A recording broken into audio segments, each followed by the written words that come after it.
तर नमस्कार मित्रांनो, मी आता आले गव्हाच्या दाऱ्यावर. हा आपला खपली गहू आहे, तर ह्याला भिजवायचं चालू आहे. एक दुपारपर्यंत भिजवायचं होईल, कारण की रात्रीच्या लाईटीत पण भिजवलं आहे ना, तर थोडासा राहिला आहे. तर तो आता मी भिजवतो. एक दुपारपर्यंत हा खपली गहू भिजायचा होईल. आणि बनसी गहू भिजायचा राहिला आहे. एक दिवस मी बोर बंद करून ठेवला होता ना, तर त्याच्यामुळं कडवा आणायला गेलो होतो ना, तर त्या दिवशी लई थकलो होतो. मग त्याच्यामुळे त्या रात्री बोर बंद ठेवला होता, तर त्याच्यामुळं बनसी गहू भरपूर भिजायचं राहिलं आहे. आणि इकडं चालू आहे आपल्या ह्या गावाला पाणी, खपली गहू. तर हा तर गहू आहे ना आंब्याच्या शेतातला, तर हा तर मी रात्रीचंच भिजून घेतला हा गहू, कारण खिवले पाण्याला आला होता. पण आता जर मित्रांनो आंब्याचा तोर बघायचं म्हटलं ना, तर आता बघा ते वर जे शेंडे शेंडे दिसत ना, तर तो सगळा तोर आहे आंब्याचा. म्हणजे आंब्याला चांगला फुटवा फुटला आहे, तोर पण चांगला आला आहे. एक तोर आपण जवळून बघू, तोर आणखीन लहान आहे, तर त्याच्यामुळं ओळखू येत नाही जास्त, मी पण कन्फ्यूज होतो आहे. पण हा बघा हा तोर आहे. त्याला हे छोटे छोटे जे पानं दिसतात ना वर नवीन आलेले, तर त्या पाण्याच्या देठाच्या मधून तोर निघतोय. तर बघा इथं तोर आला आहे, इथं लागलं आहे तोर, इथं खाली तोर लागलं आहे. तर ह्या एवढा मोठा तोर आला आहे, पण ह्याच्यात 5%च आंबे लागतात झाडाला. 5% लागतात, आणि लागलेल्यापैकी फक्त 5%च आपल्या हातात येतात. मग बाकीचे गारपीट झाली, वादळ वारं, त्याच्यात कैऱ्या वगैरे पडतात. आता ह्याच्यातला बराच तोर खराब होतो. तर असे तर ह्याच्यातला फक्त 5% तोराला कैरे लागणार, आणि त्याच्यातला 5% कैऱ्या लागलेल्या 5% आंबे आपल्याला भेटणार. मागच्या झाडाचा पण तोर बघितला, आता पुढच्या झाडाला तोर बघू. हे बघा इथं तोर लागलाय चांगला, आणखीन लईच लहान आहे तोर. तोर खरं तर ह्या टायमाला तोर लय मोठा यायला पाहिजे होता. हे बघा इथं तोर छान आलाय. आता ह्या 2 झाडं बघितली, आता फक्त ह्या झाडाला मला दिसत नाही तोर. नाही ते 1 नंबरचं झाड आहे ते डाळिंबाच्या लाईनमधलं, तर त्याला पण चांगला तोर आहे. पुढे एक झाड आहे, त्याला आपण बघू. हे झाड आहे सिंधू व्हरायटीचं, तर ह्याला काही तोर लागला नाही. ह्याला मला कुठं नव्हती वगैरे काही दिसतच नाही. असं बघा एकदम प्लेनच झाड आहे, तर ह्याला काही तोर नाही लागला. आणि हे आपलं मोठं झाड आहे, तर ह्याला लयच दमाने प्रोसेस चालू आहे. हे बघा ही आणखीन कुठून हे तोराचा येणार, कोंब येणार वगैरे, आणखीन लयच प्रोसेस लागते ह्याला, म्हणजे लय वेळ लागणार आहे ह्याला. नाही तर ते समोरचं झाड बघते ना, तर त्याला चांगला तोर आहे. असं जवळ जाऊन बघितलं ना, तर बघा वरच्या शेंड्यात वर बोटं म्हणजे फांद्या निघलेल्या दिसतात वर तवराच्या. तर तोर चांगल्या प्रकारात लागला आहे ह्या आंब्याला पण. मला कमेंट आली होती आपल्याला की आता गहू पेरला आहे, गव्हाला आपण भिजवतो वगैरे, मग आंब्याला तोर लागेल का? तर फक्त ह्या गव्हातल्या सिंधू आंब्याला तोर लागला नाही. आणि सिंधूच्या बाजूला एक आंबा आहे ना, जो मागच्या वर्षी सर्वात अगोदर पिकला होता, पाड लागला होता, तर त्या आंब्याला तोर लागला नाही. नाही तर बाकी मग ह्या आंब्याला तोर लागला आहे. हे बघा असा तोर आहे सध्याला, आणि हा तोरच आहे कन्फर्ममध्ये. तर असं आहे बघा, प्रत्येक शेंड्याला इथं तोर आहे. परत ह्या फांडीच्या ह्या शेंड्याला तोर आहे, ह्या शेंड्याला आहे बघा इथं तोर आहे, शेंड्याला ह्या शेंड्याला सगळं जिथं शेंड आहे ना, तर तिथं तोर लागलंच आहे. बघा इथं पण माझ्या बोटासमोर तोर यायला लागलं आहे, आणि इकडच्या शेंड्याला इथं तोर यायला लागलं आहे. बघा इकडं म्हणजे चांगला तोर आला आहे. आता मी सगळे आंबे दाखवत नाही, पण समोरचे ते 4-5 आंबे आहेत ना, तर हे बघा ह्या आंब्याला लावला तोर लागला आहे. आणि समोरचे जे 4 आंबे आहेत ना, तर ते 4ही पण आंब्याला तोर लागला आहे. आता ह्या आंब्याचं तर बघा वर कसा तोर दिसतोय छान. तर यावर्षी तर मला वाटतं भरपूर आंबे येतील, पण आता तोर राहून कसं सांगता येणार, त्याला पाऊस नाही पडायला पाहिजे. अवकाळी पावसाने आंबे खराब वगैरे होतात, तर लय अडचणी त्याला आणखीन. पण सध्या तोर तर चांगला लागला आंब्याला. आणि इकडं मी खिल्लेरीला सकाळी चरायला बांधलं होतं, तिची आता एकदा जागा बदलतो, कारण तिने सगळं खाऊन घेतलं आहे. आता खिल्लेरीला मी इथं बांधले, आणि आपल्या ज्वारीत जी सोयाबीन आली आहे ना, तर ही सोयाबीन काढतो मी.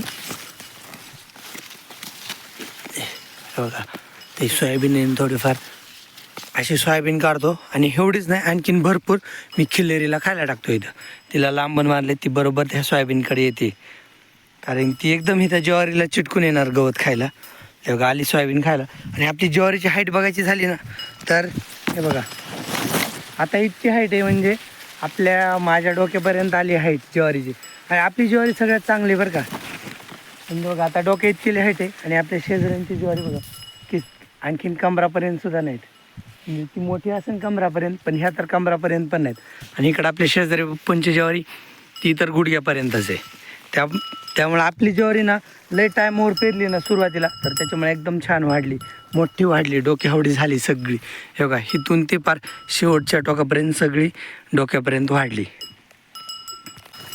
खिलेरीला जर खा आता एवढं सोयाबीन आहे ना तर तिला बस होते. खिलेरीला गोचड लय झालेत राव, लक्षातच आलं नाही. रोज आपण तिला उठलं की इकडं बांधतो ना, तर हे बघा इथं हे फोडं गोचडण झालेत. तर तिला संध्याकाळी मी औषध लावून घेईन. एक पावडर असते तर ती केसांमध्ये लावायची, तर संध्याकाळी मी तिला पावडर लावीन गोचडाची. इथं थोडा गहू भिजायचा राहिला होता, तर तो गहू भिजायचा झाला आहे. आता शेवटला पाणी आलं आहे. पाणी आता मी घासावर लावतो, कारण की मेथी घासाला दर 2-3 दिवसाला भिजवावंच लागतं, म्हणजे तेव्हा तो कुठं फ्रेश ताजा राहतो. आता मेथी घास भिजवतो मी, म्हणजे पाणी तिकडे घेतो.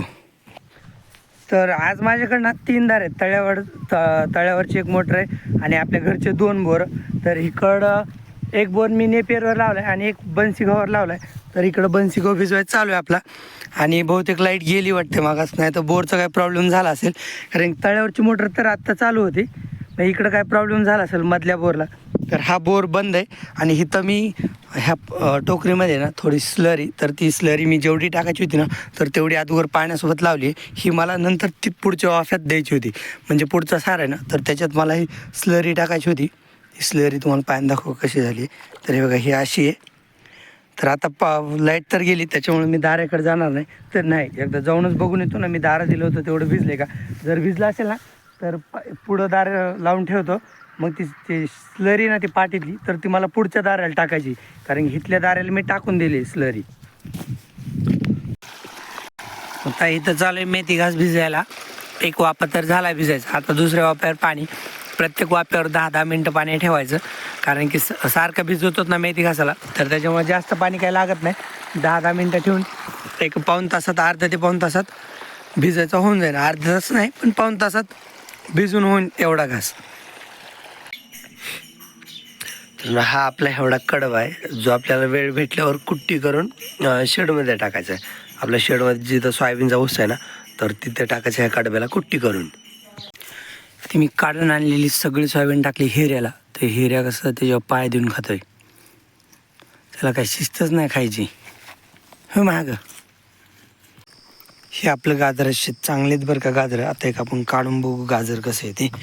हे वालं गाजर काढू आपण. एकदमच उचकतो, नाहीतर मग अरे नाहीतर खोडून ये म्हणलं. हे बघा असेत यार गाजरं, लांब लांब वाढलेच नाही बरं. हे लई असे लई बारीक बारीक राहिले. एक बोटवरच आहे हे. तर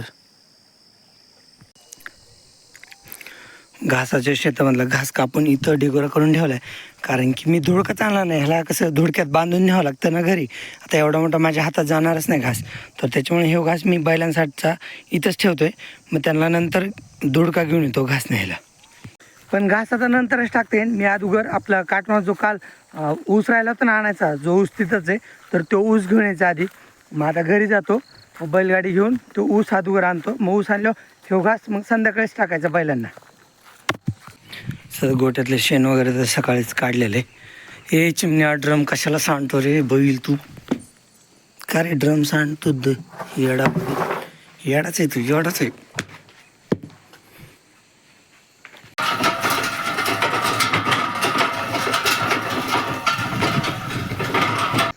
आता मी काटमातल्या शेतात आलोय. पाठीमागे गाडी भरली. आज काही कालच्या एवढं ऊस नाही, पण कालच्या बैलगाडीत पण गेलं नसतं, कारण की ती बैलगाडी 60च्या वर भरली होती ना. तर एवढा ऊस आहे तरी एक दिवसाचं गुरांचं भागून जाईन काम ह्याच्यावर. ह्या ऊसावरच 2 दिवस झालं नेपेरच तोडला नाही, म्हणजे काल पण नाही तोडला नाही आज पण नाही तोडला, कारण की ऊस आहे ना बाप्पा. उद्याच्याला तर नेपेर तोडावं लागेल. इकडं आपल्या ऊसाला पाणी चालूच, पाणी हे चालू. इकडं भैयाच असतो दाऱ्यावर. ऊसात गवत तर काय झालं रे, आणि पडी कशीच झाले. गवत जास्त आहे का ऊस जास्त आहे ते समजत नाही. तरी ह्या शेतापेक्षा वरच्या शेतातला ऊस चांगला आहे जरा. तिकडल्या बाजून तर जास्तच चांगलं आहे. ए चिमणे चल ना. मस्त बैलांना आता पाण्यावर आणलं. ऊस आणून घेतला घरी. आता लाईट पण गेली. मी दाऱ्यावर पाणी लावून गेलो होतो, म्हणजे अर्ध्या तासाने लाईट जाणार आहे ह्या अंदाजाने मी काटमातल्या शेतात गेलो होतो ऊस आणायला. बैल आता इथं बांधले, त्यांना शेवट घास टाकायचा, मग त्याच्यानंतर थोड्या वेळामध्ये बांधायचं. आणि आता मी व्हिडिओ पण बंद करतो, कारण की फोनला चार्जिंग थोडीच राहिली. आता फोन चार्जिंगला लावतो. ह्यांना टाकला सर्जला आणि चिमण्याला घास खायला लगेच, म्हणजे एवढा घास खाऊन झालं ना त्यांना त्यांच्या जागेवर बांधायला. सारजेच्या ड्रममध्ये कुट्टी शिल्लक आहे ऊसाची आणि चिमण्यानी दुपारी ड्रम सांडला होता तर त्याच्यामुळे त्याला कुट्टी खायला टाकलीच नाही. म्हटलं बस तसंच, म्हणजे एवढं मोठं गुरं आहे परत ते त्याच्यात नाटकं करतो, खाली कुट्टी सांडतो चिमणे. मित्र ह्याच्या 5 राटामध्ये म्हणजे ह्या बेडमध्ये आपण गांडूळ सोडली होती ना, तर गांडूळ व्यवस्थित आहेत ह्याच्यात. मी बघितलं पण, म्हणजे एक दिवस सोडल्यानंतर परवा दिवशीच्या आधी सोडले होते, त्याच्यानंतर मी एक दिवस बघितलं पण, तर ह्याच्यात गांडूळ एकदम सेफ होते. आता मी हात नाही खराब करत, पण ह्याच्यात गांडूळ होते व्यवस्थित छानपैकी, म्हणजे टेम्परेचर मेंटेन राहते त्याच्यात परत काल पाणी पण मारले त्याच्यावर. चला इकडे चालेल स्वयंपाक. आई काय भाजी बनवतेस का? गाजराची भाजी. हा, आईने आपल्या शेतातल्या गाजराची भाजी बनवली बरं का. मला तर गाजराची भाजी आवडत नाही, कारण गोड गाजराची भाजी कशी खाणार, पण घरी बाकीच्यांना आवडते, मी त्याच्यामुळे बनवली. गाजराची भाजी नाही, चपाती बनवतात का भाकर? बाजरीची भाकर आणि गाजराची भाजी मला तर नाही आवडत, त्यांच्या मी दूध भाकर खाईन. आणि ताई शेंग फोडती, शेंगा आपल्या शेतातले शेंगा आहेत ना, त्याच्यामुळे आपण आता शेंगदाणे विकत आणतच नाहीत. आणि ह्या उन्हाळ्यात पण आपल्याला थोड्या दिवसांनी उन्हाळी शेंगदाण्या पेरायची आहेत, म्हणजे आपल्याला खायला होतील.